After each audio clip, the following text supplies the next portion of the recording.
the Social Millennial Podcast. We out here, gang. Listen, thank y'all for listening. Thank y'all for tuning in. If y'all just happen to come across this podcast, many thanks. For all of y'all returning, many thanks. Let's get it out of the way real quick. If y'all want to link up with the podcast, if y'all want to interconnect, you feel me, we're on social media, IG, Facebook, at Social Millennial Pod. That's one N. Links will be where available. I think I'm gonna have something going on right here for those of you watching the visual component. We are on YouTube, the Social Millennial Podcast. You can type in Social Millennial Pod, the Social Millennial Podcast. Remember, one N. You will find us. All right. Make sure to like, subscribe, hit the little notification bell on YouTube so that you can continue to get notifications, hopefully. And make sure to comment. Let us know what y'all think about the topics that we're going to talk about today. The Social Millennial Podcast is just a little kickback. You feel me? We're chilling. We're enjoying ourselves. You're checking in. You feel me? Just talking about some things that interested me this week. So I won't be hitting everything. Sometimes we hit politics. Sometimes we hit a little bit of movie news. Sometimes we hit UFC, maybe some sports stuff. We really talk about everything. Sometimes hard-hitting topics, sometimes not. It's just a kickback for y'all to come and chill out somewhere that y'all can spend some time. You enjoy with your morning coffee, in the evening before you go to bed, whenever you gotta, maybe you're cleaning the house, instead of hitting that for my Latinos out there, ting, instead of all of that, you can throw on the podcast and have a good listen. Please make sure, like, comment. We are available anywhere, most places that that you get to enjoy your podcast, Spotify, Google, etc. So enjoy there. Like, review the podcast, please. It means a lot. Review where available, where applicable, so that we can help the algorithm. We can feed it up. We also have merch. All right. .com/the-social millennial podcast. I will have the link, I think, on this side, but also in the description where available. All right, y'all. So we got that out of the way. We hope to hear from y'all. I'd love to be able to engage with y'all, and let's get to it. All right. So I'm not going to go too hard this episode, but we're going to enjoy ourselves. You feel me? We're going to do some things. I'm going to talk about a few things. I feel like I've been beaten up on politics a whole lot lately, but news is news. Afghanistan is still an ongoing thing. The Biden administration seems to be doing some wild stuff. The media seems to be defending him now and starting to blame the American people, or saying that there's no way we could have done XYZ. But, we talked about it before.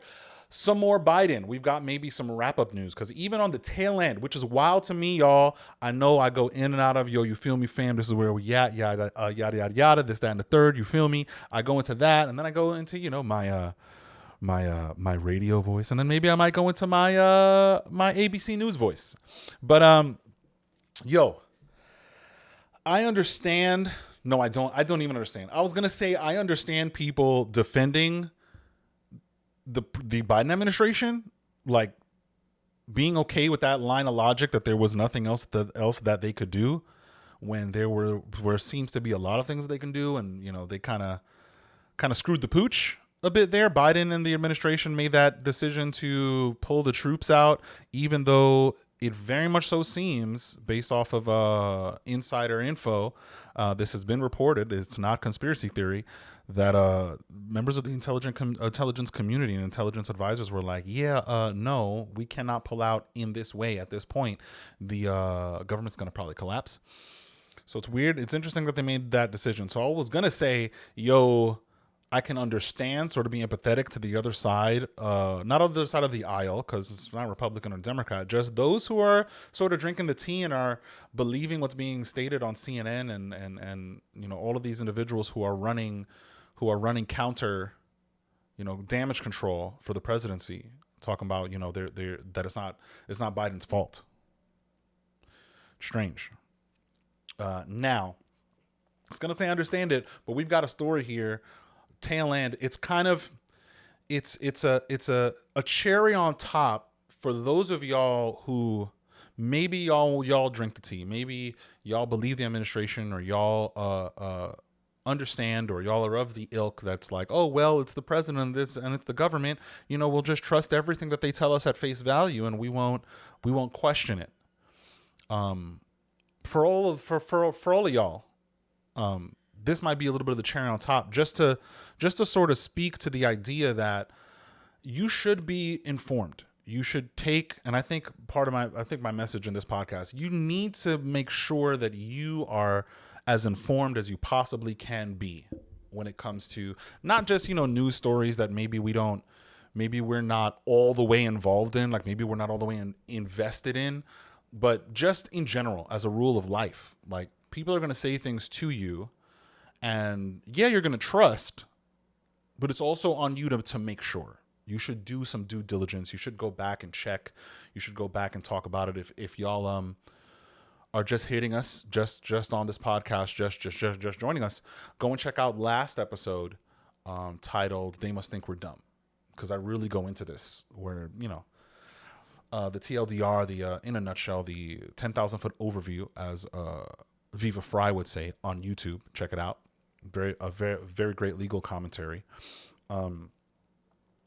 It's so much, especially with this Afghanistan thing, has gone on where they make a bad decision, they don't take accountability for it, the blowback comes back, and then they want to offset the blame and then continue forward and act as if nothing ever happened and just hope that they keep the support that they have and bank on the American people generally, by and large, being dumb, like not being very intelligent in terms of going and checking on what was happening or what happened or what they said in the past and the things that they said that they were going to do that they did not do, the things that they got absolutely wrong. They seem to be moving forward and addressing certain things or choosing not to address it as if nobody remembers that they didn't said the things that they didn't said. So if y'all, or for those of you who have not already gotten the understanding that, maybe I just need to read up, or maybe I just need to make sure that I know what happened and what's going on in the past, what I'm about to talk about, this little story, this little sort of gaffe that happened, is sort of like that cherry on top of that notion that, you really gotta take stock once in a while of the process that you take in trusting people, especially in trusting the government, people in power. It affects how you vote. It affects how you move throughout your life. Yeah. So this little story here, it's a gaffe, but I think it holds a lot of significance here. This is according to Town Hall.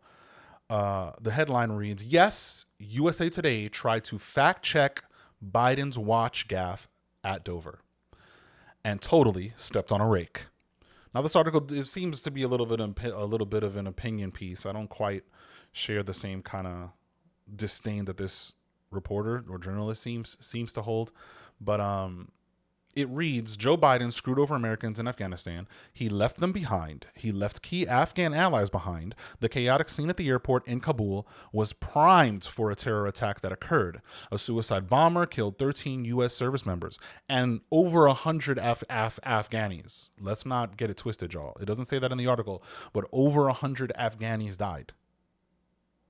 It is 100% important to salute our service members and remember them, giving their life and putting themselves forward and being in the position to be in such a hostile situation. But let's not also forget the death toll that happened with that, because there were plenty of other civilians who died there who were just there to flee the country, to flee oppression, to flee totalitarianism, to flee the totalitarianism of Sharia law, to flee that kind of theocracy, so to speak, because I don't think it's as fully, but they were just trying to get away. They weren't fighters, they weren't armed, and they died.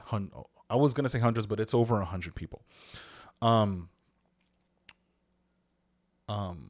Biden ventured to Dover for the transfer of the bodies and looked at his watch multiple times. He apparently had better places to be, or he was merely counting down the minutes to when he can say how he helmed the most successful and most awesome airlift ever that still left Americans stranded in that terrorist hellhole.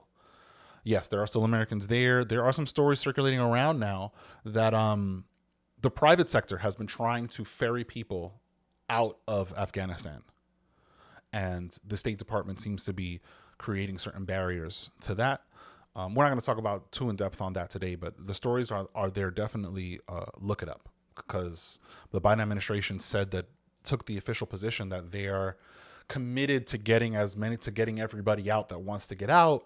But at this point, I believe at this point the Taliban control the airport. They now control the whole country. America's gone, and they left people behind. So now the private sector is picking up those pieces, picking up the baton, and it seems like the State Department, the administration, is blocking them from being able to come back, to bring them back. So that's an interesting thing. Y'all can look that up. But talking about this gaffe. So Biden was at the Air Force Base. The bodies, RIP, they're back in the States. And he's there to receive them, to salute them, military salute them. The families were there, Gold Star families. It's something that makes sense that the president would be at, to pay his respects, to salute the service members. And he was there, and my guy started checking his watch like he had a better place to be. He was checking. To add insult to injury. So cherry on top, y'all. To add insult to injury. Not only did he seem to want to claim the victory with pulling out of Afghanistan or have something to do with pulling out of Afghanistan by moving it to September 11th for the optics, for the woke points.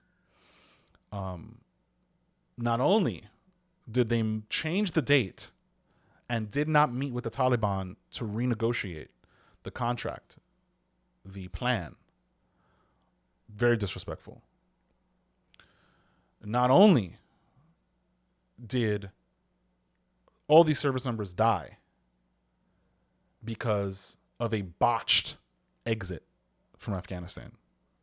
Rushed, botched. Any way you look at it, it's a catastrophe. It's a tragedy. To the point that Dems and Republicans condemn it. Dems and Republicans will say that was a disaster. Not only then are there now in the media, CNN, print media, Biden himself, Jen Psaki, just the Biden administration, not only then after all of that do they take the posture of no accountability and of blaming everybody else and even of blaming the American people, because there are articles out there blaming the American people. After all that, not only all of that, but now we get the bodies back, the families get the bodies, and he disrespects these service members. Disrespects the military, disrespects the sacrifice that they made for people that aren't even of their culture, aren't even of their ilk, don't come from where they come from. They're not their family, but they put their lives on the line in hostile territory in order to try to give some kind of help to somebody. And my guy's going to be there, and they're doing the ceremonies, bringing the bodies out in their caskets and with the flag, American flags on them. And he's saluting and then checking his watch. When is this going to be over? I wonder what time it is today. This was the president that got the most votes in the history of the United States. This is the president, this is the administration that everyone was saying, oh, what a relief, as long as it's not the other guy. Oh, what a victory for equality and so on and so forth. This is that guy that so many thought was going to usher a huge change in the government, and did, to a certain extent, and then make every bad decision you could possibly make for the American people. Instead of strengthening America, every decision has been made, seemingly going out of his way, going out of their way to degrade America, to destabilize America. This is that guy. So let this be the cherry on top for y'all. Not only all of this flip-flopping, all of this lack of accountability at the very top, even though he promised that he promised transparency, and he promised that he would not be, quote unquote, like the other guy that, I will take accountability and responsibility for the things that I did wrong. Here we are. The speeches are out there. The press conferences are out there. He gets asked directly. He gets taken to task, and he'll go, yeah, of course I accept responsibility. But don't forget, it's like, nah, dude. If you're going to accept responsibility, full stop.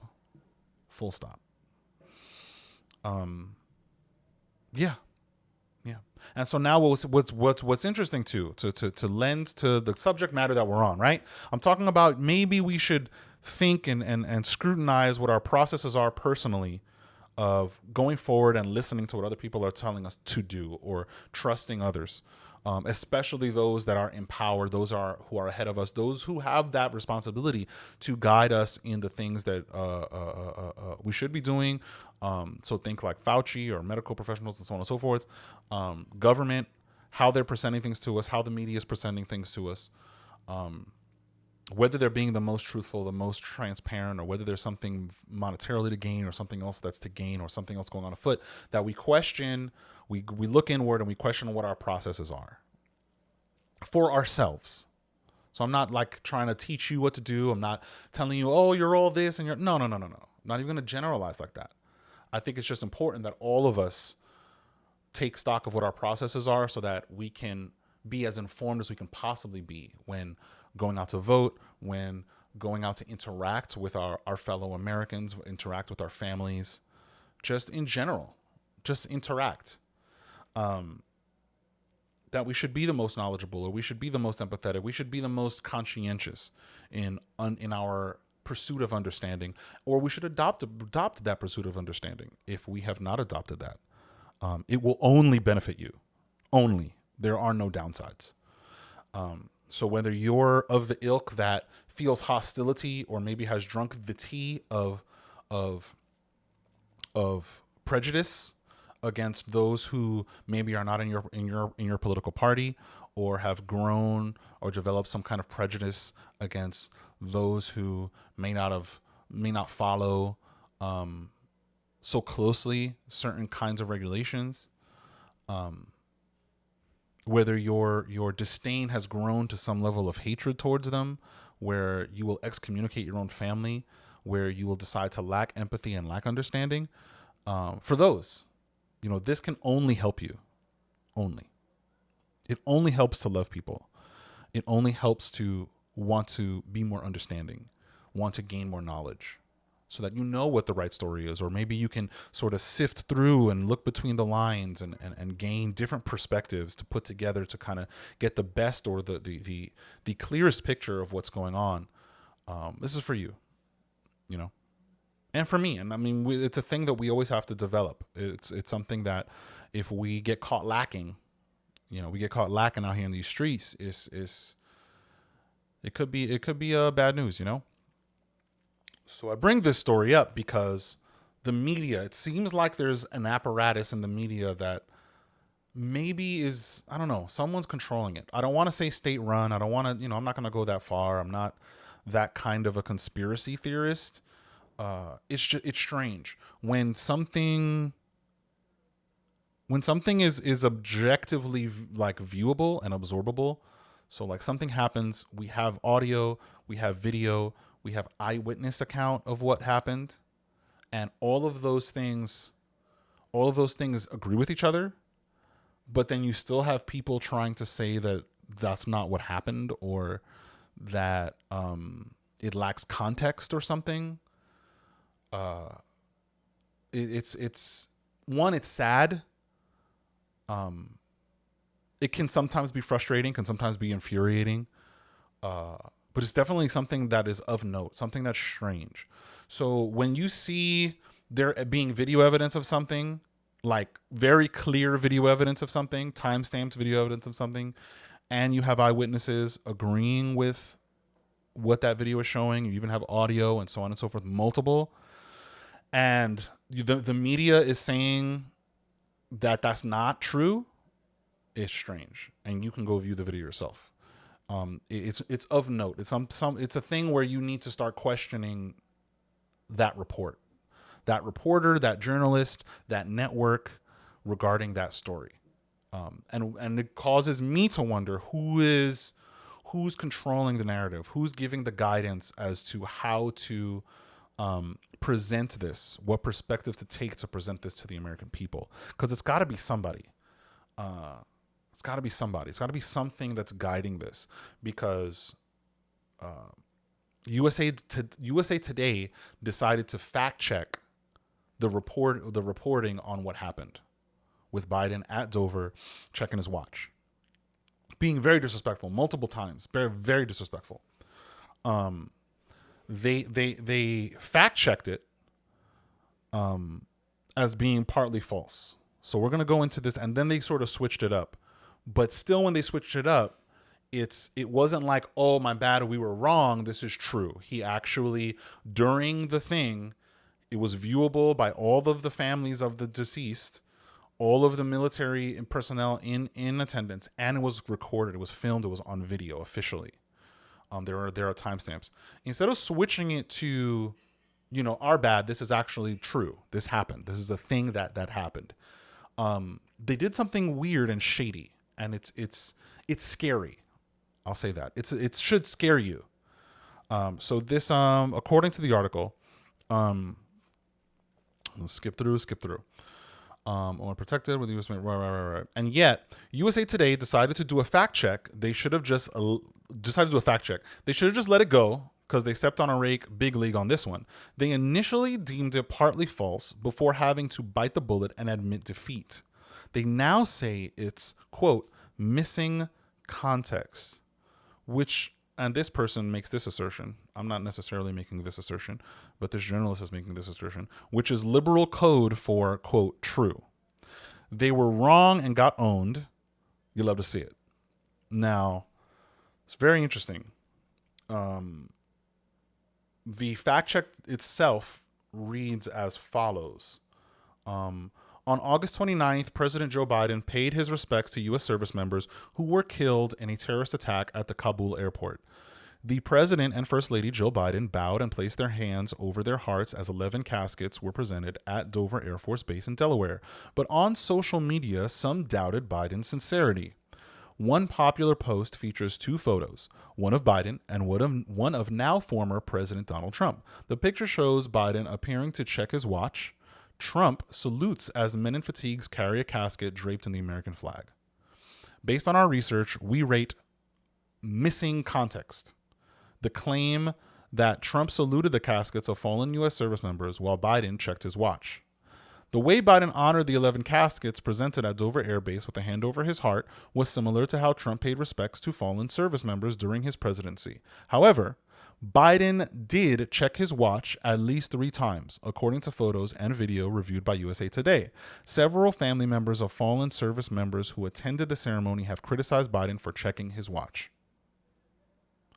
It's a strange dissonance, because you're gonna fact check the meme where Trump salutes the service members and Biden didn't. And it's verifiable that he didn't. These were dead service members. Similar situation in that these are these are caskets of passed away service members who died in the line of duty. And 2 situations, of course, the causes of death may have been different. The situation may have been different to get to that point.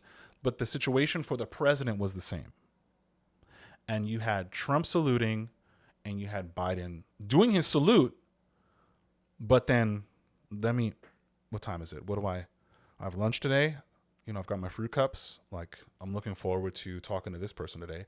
Oh, I'm looking for, okay, the next one. Okay, he passes. Okay. This is exactly how it went. The person passed. They do a little bit of talking. Then he does his sleeve, check the watch. Okay. The next one's coming. Oh, okay. That's how it went. You can go and watch the video. And so you're going to fact check it in this way. You're going to say that it's missing context when really it doesn't seem like it is. Because to be missing context would be, oh, he has to check his watch because he's waiting on a call, on an intelligence call, military intelligence call for some specific, like, That's missing context, where we're told what he was waiting for and he was anxious because it was super important. So that's why he was checking it. He didn't mean to be disrespectful. That's taking accountability for what he did and then going, listen, I'm sorry, but I am the president and there was some call coming and I needed to check in my watch because I was just forgetting what time it was. That's going, you know what, I messed up. I'm sorry. I'm sorry. I saluted them. I had other pressing matters that I had to get to that had to do with Afghanistan. You know what I'm saying? So that had to do with military strikes on ISIS-K or something. We didn't get that. So to say that there was missing context doesn't make sense. It's dissonant. It contradicts what the story is. And they confirm that there's video that shows this and then say that it's missing context. Very strange. It goes on to go corrections and clarification. The story was updated September 2nd to note that Biden checked his watch multiple times at the dignified transfer event, including during the ceremony itself. So just the disrespect. The rating on this claim has been changed from partly false to missing context. So I cover this, like I said, it's the cherry on top. The cherry on top of maybe we need to take stock of what the government tells us. Maybe we need to open ourselves up more. If you don't already, it can only help you, for those who don't, to open your mind, open yourself up more to varying perspectives on the same issue. Open yourself up more to various sources for news. Open yourself up more to various perspectives. I don't know if I might have just said that. Various perspectives that you might put it together to get the most information, to get the most complete picture. Because like I said, after all of that, after all the flip-flopping on Afghanistan, blaming the American people, blaming Trump, blaming everybody else, and then also taking credit for the decision that he made as a unilateral decision. So it's like, if you're going to say that you did this unilaterally when everything's going good, and before ISIS-K did that attack in Kabul airport, after the attack happens, come with that same energy, my G. That same energy. Right now, we have an administration that does not come with that same energy. They will talk big. They will say what they're going to do. They will say what they want to do. And then when what they wanted to do doesn't work, oh, it's not my fault that it didn't work. It's because of this and this and this. Or, no, I don't see it as a bad decision. Or if I went back, I could make a different decision. These people died, but But Trump, yeah, these people died because I pulled out in the way that I did. But Trump. We can't do that. You can't. And a lot of, you can. You're free to say whatever you want to do or say whatever you feel. It's not something that the American people or any part of the American people, any faction, any political party, anybody should accept from a world leader and from that leader's administration. But people seem to still be eating up this defensive campaign, this damage control campaign for the administration. There have already been calls for him to be impeached. There have already been calls for him to resign from office. Yeah, y'all. So like this story, it's scary because it's not like USA Today printed a retraction or denounced the fact check or said the fact check was wrong initially. This is just a completely true statement. If they did that, it wouldn't be scary. This is then a publication that's deciding to be as transparent as possible. That's deciding to go, yeah, listen, we messed up. Our guy messed up. They fact checked it. We ran the fact check. It was not accurate. Sorry about that, y'all. It happens sometimes. We fixed it. This is mostly true. It's not mostly true. It is true. This is what happened. This is what is it that meme is accurate at that moment. That's what Trump was doing and saluting the soldiers that were slain as they were transferred over. Same situation. It was a transfer, a ceremonial, dignified transfer of the bodies, and they both were in the same situation. And Trump did what he did in that situation, and Biden did what he did in that situation, and it was true. It was accurate. It wasn't false. It wasn't some kind of photoshopped picture that Biden did that. Families were there. It was funny because they did that fact check, and families were saying they were appalled by that fact check. They were disappointed and frustrated and angry at the president of the United States for that our commander in chief is not properly respecting the deaths of fallen servicemen. And it's a shame. But this is the president that says that he cares about people. This is the president that is supposed to be the woke president. Is supposed to be for gender equality. Is supposed to be for racial equality. You feel me? Like, this is supposed to be an empathetic dude, an empathetic and a sympathetic dude, according to what he said on the campaign trail. But politicians seem to be what politicians are, and by and large, they do a lot of things, if not most things, to line their pockets, to pad their resumes, and to pad their resumes, to line their pockets at worst, and for power, sometimes narcissistic power at best. So hopefully it's the cherry on top for y'all who may be on the fence about, I think I need to start, or thinking, I think I need to start gaining my news stories from many different sources. Talking to a lot of different kinds of people, maybe people that don't understand things the way that I do, so that I can put that together with what I understand and maybe get a more accurate or a clearer picture of what's going on. Cause it's rough. It's rough. If you didn't go watch the video, if you didn't go and digest what actually happened on that day, and you just went and listened to USA Today and listened to the mainstream media about what happened, you would get an inaccurate story. This is an example of getting an inaccurate story. A story that on paper, as I read, it's words there. It looks deranged, because would you take me for a fool? You're being disingenuous. Like, these two situations are exactly the same. And one president decided to do something, the other president decided to do something else. And that's what the meme is highlighting. That's what the commentary is. Like, yo, this dude was really disrespectful. And so now, in the face of the eyewitnesses of the families of the fallen, you're going to say that that's not really what happened, or it's missing context, when the only context that there was, or that we can put on it, is that the situation is the same. It's not like they were different situations. So hopefully this prompts y'all listening to just, scrutinize a little more, dig a little deeper, open your mind a little more, open your heart a little more to being more understanding, to gaining more knowledge, to not just believe from face value, to not just believe because somebody is on your team, like, oh, he's a Democrat, I'm a Democrat, I'm just going to believe what he believes. Nah. Or I'm just going to trust what he's telling me. Nah. We got to open up. We got to broaden our horizons. That's the only way that we're gonna, and that's the only way we can bring about effective change and lasting change. That's the only way that we can develop systems that are otherwise not servicing communities the way that they need to, not servicing the American public the way that they need to, is by being open to hearing other perspectives, bringing them together, not silencing other perspectives that aren't the same as ours, but welcoming them, and taking what's good and rejecting what's bad. It's how it's always been.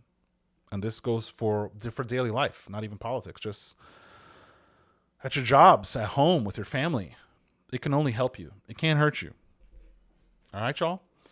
Moving on. So, came across a really cool article on from comicbook.com. We're going to talk about some Marvel news. Just really cool insider sort of insight into how into how they've sort of come up with what movies they want to do, like how they're going to expand the, I want to say timeline for lack of a better term, but how they're going to expand the universe, what movies that they're actually going to start working on, like how that gets decided at Marvel. This is a really cool article, comicbook.com. Once again, y'all, links will be in the description where available. Some places I can't place it, just because the character length the character lengths are restrictive on some platforms. So I can't put all of the links sometimes to all of these stories, unfortunately. But if you can't find it wherever you get your podcasts, if you're listening, they will definitely be on YouTube, or definitely be on the podcast page for this podcast. The local, just you go right to the homepage of the podcast. All right. So the article reads, Marvel Studios is actively running the largest film franchise in Hollywood, and now the Kevin Feige-led outfit essentially has its own streaming platform to use in Disney+. With no signs of the franchise stopping anytime soon, the immediate future looks as bright as ever for the production house. In 2022 alone, Marvel has at least 8 different projects set for release between film and television. With such a high content output, some have wondered who exactly decides what heroes and teams the live-action superhero universe will introduce. And as it turns out, it's entirely up to the respective members of the Marvel Studios Parliament and their own personal wants. Speaking with Murphy's Multiverse, Shang-Chi and The Legend of the Ten Rings producer Jonathan Schwartz says they go around the room of longtime Marvel producers and reveal the characters that interest them the most and see how they can fit them all in on the larger Marvel Studios picture. Which is cool. Quote, it's not really a genre thing or a specialty or a specialty thing. We all sort of go off together and talk about who wants to do what and what's coming up. We all kind of end up working on stuff we're excited about. Quote, Schwartz told Murphy's Multiverse in support of Shang-Chi, quote, I just like martial arts movies, and Shang-Chi felt like the right character to bring a martial arts movie to life. And so that was that. I put my hand up and said I wanted to do Shang-Chi. That's more or less the way it tends to happen. There's a character we all want to do, or there's a character one of us wants to do. And we just talk about it and divide it up, and things generally work out where people get to work on things they're excited about. The Parliament is made up of Schwartz, Nate Moore, Trin Tran, Brad Winderbaum, Eric Carroll, and Stephen Browsard. Schwartz added the camaraderie between the members of the group allows for a relatively smooth decision-making process. Quote, there definitely is a camaraderie for a lot of us who have been around for a long time just throwing ideas back and forth. It's continued. It's great when you have people who have been through the process who you trust and whose creative taste you trust, and everyone's taste is different, and that's part of what's really useful about it. Not all of us see movies the same way, so we're able to bring something a little bit different, the producer concluded. I think that's pretty cool. You know, I think it's kind of cool. And it's great to see sort of that kind of creative environment and camaraderie and so on. Kudos to all of those producers, because I mean, either they're on contract or it's great on them because they're just getting regular paychecks. There's a well that they can go to.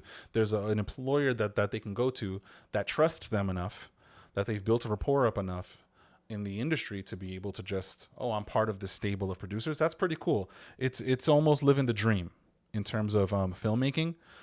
As a producer, that you've got your list of contacts, that you've got the studios that you can work with, and Marvel, it seems, and Disney, they, when it comes to money and shareholders and so on and so forth, you want to do what's working, and you want to keep doing it. You want to keep replicating it. You want it to keep working. You want your fiscal quarters to be looking prosperous. You want those numbers to be coming in to be looking fat, making the fat stacks. And so that kind of approach lends itself to, well, if this worked, let's keep doing it so that it keeps working. Now, good side and a bad side, when it comes to entertainment and filmmaking and that kind of thing, where you're monetizing it and you want to keep monetizing it and you want it to continue to be profitable, it, doesn't leave a lot of space for artistic voices. Historically, it kind of stifles things. And it makes it so that it's more difficult for the studio to try new things, off the wall things. But pros and cons to everything. So shout out to them. And it's pretty cool. And it seems like you can feel it on screen. It comes through the screen when people who are working on projects that they like, that they love to work on, characters that they love to work on, when they're happy to be there, it comes through in the final product. And that's from the top down. So you've got the producers, executive producers, when they're jazzed about this project and these characters and bringing them to life, on top of, they're going to make their paychecks and so on and so forth. You've got people that love what they're doing. You've got the producers that love what they're doing, the director that's attached and loves what he's doing, the actors who are just happy to be there, happy to be in the room. It comes out on screen, and you've got this great labor of love that can impact generations. I mean, you had it's the same kind of ethos, excuse me, same kind of creative ethos behind things like Indiana Jones and Star Wars, and Aliens and the Titanic and just all these projects that stand the test of time because it's a project of love, What do y'all guys think about it? I think it's pretty cool that they have their sort of brain trust that they've got there of producers, their stable of producers. Do you think all in all that's a great thing and it comes out on screen and that's what makes it so different from Warner Brothers and DC, that we've got so many people that are loving what they're doing and wanting to do justice? Because that plays a part too, because these new characters, the characters that these producers decide to put forward in terms of wanting to do a film about them and bring them into the cinematic universe, there has to be some kind of a love in bringing them to fruition and doing justice to the characters. And I think that's pretty cool. That's pretty cool. And when you've got a lot of people there, that's sort of the brain trust on top of, Kevin Feige, who makes the final decisions, and Disney, who has a say in making sure that things look and feel a certain way, aren't too violent or aren't too offensive. You get a lot of checks and balances there. You don't, as much that there is a pro in allowing a director or producer sort of creative freedom and doing whatever they want to do, as much as you can get hits there, you can get a lot of misses there. And so I think it's also cool because there's a time and a place to have that sort of checks and balance system and that camaraderie amongst producers to want to bring forth the coolest content, the best content, the most interesting content that they can bring.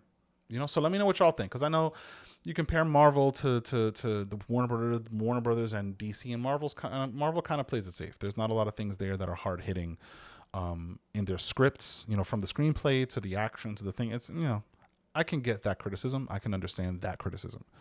I just think there's a time and place for everything. So what do y'all think about that? I think it's pretty interesting. Moving on. So this is our last story for this episode. Spending time with y'all. Thank y'all for spending time with us. Even if it was a minute of your time, 5 minutes of your time, it counts, y'all. Thank y'all so much. Not even a story. I think was that the last story today? It seems like yes. Okay. On the docket, I've got my little docket here.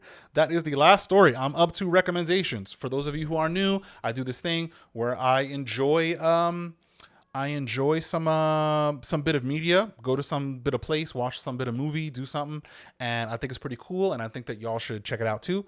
And so this episode's recommendation is The Hitman's Bodyguard, and what just came out recently, The Hitman's Wife's Bodyguard, right? So yes, The Hitman's Wife's Bodyguard, starring Salma Hayek, Ryan Reynolds, and Samuel L. Jackson. I think Antonio Banderas is in this movie too. Check it out. Check out the first one, first of all, because it was pretty funny. I kind of liked it. And check out the second one. The humor's cool. The dynamic's cool between Samuel L. Jackson and Ryan Reynolds. And it's even more fun with Salma Hayek. I mean, Salma Hayek is really great. Is really cool. I love how she leans into being Mexican. You feel me? Somos Latino. I love how she's like, I have the accent, and that's just what I'm going to do. She embraces her body. She's body positive, and her body style, she embraces that on camera and on film. She's not afraid to make fun of herself and be silly. It's a fun time. It's not a groundbreaking movie. It's not, going to win Oscars, but it's fun. And if you like Deadpool and you like Ryan Reynolds' character, Ryan Reynolds being Ryan Reynolds, you like Free Guy, you're going to like this movie too. It's not quite as heavy in that kind of humor because you've got the Samuel L. Jackson, you've got the Salma Hayek, you've got Antonio Banderas. So there's a lot to bounce off of. So it's not just, it doesn't get grating, because I can get with that. Sometimes, Ryan Reynolds being Ryan Reynolds, just being Ryan Reynolds in a movie, if there's too much of it and they lean too into it, it can get a little bit annoying and corny. But I feel like this movie has a nice mixture here, a nice little gumbo of everybody, and Samuel L. and all his MFs and yelling. It's amazing. Y'all should see it. The synopsis is: the world's most lethal odd couple Bodyguard Michael Bryce and Hitman Darius Kincaid are back for another life-threatening mission. Still unlicensed and under scrutiny, Bryce is forced into action by Darius's even more volatile wife. Soon, all three are in over their heads when a madman's sinister plot threatens to leave Europe in total chaos. Enjoy it, y'all. Enjoy it. If y'all want to have a nice little belly laugh, this is what is this, rated R? Yeah, this is rated R, so not for the kids, not for the kiddies, but action comedy. I hope that y'all enjoyed it. It's a nice little snippet of something. And see the first one, because the first one was cool too. Didn't get a lot of clout. This one didn't get a lot of fanfare. I mean, IMDb rates it at a 6.1 out of 10. Metacritic rates it at 32%. Rotten Tomatoes 27%. I want to tell y'all, those critiques are not accurate. You know, sometimes they get it wrong. Sometimes it's like, okay, y'all are trying to go a little hard. Y'all are trying to be a little extra with these reviews and these ratings. Like, y'all are expecting some kind of top shelf Oscar winning performances and stuff every single movie. Nah, this is a fun, check your brain at the door action movie. Just enjoy it. There aren't even crazy plot holes in this. It's not even like Star Wars, like the recent trilogy that has plot holes. There's plot holes inside of plot holes. There's contrivances inside of contrivances. This movie is not even full of those. So talk about how it's a tight, well-made film that is an action, and it's a comedy, and it's vulgar, and it's great. So I hope that y'all enjoy it. Both of those films will be, once again, where available. Links in the description. Please don't forget, hit the merch up. If y'all want to support the channel, if y'all want to support the show, thank y'all so much for being with us. Just y'all listening and watching supports. But if y'all want to do the extra mile without spending any money, because I'm not necessarily asking y'all to spend money. I'm not doing Patreon. I'm not putting anything behind a paywall. Please hit social media at Social Millennial Pod. 1N. IG, Facebook. Like, follow. On Facebook, you can review us. So please review us. Please leave commentary.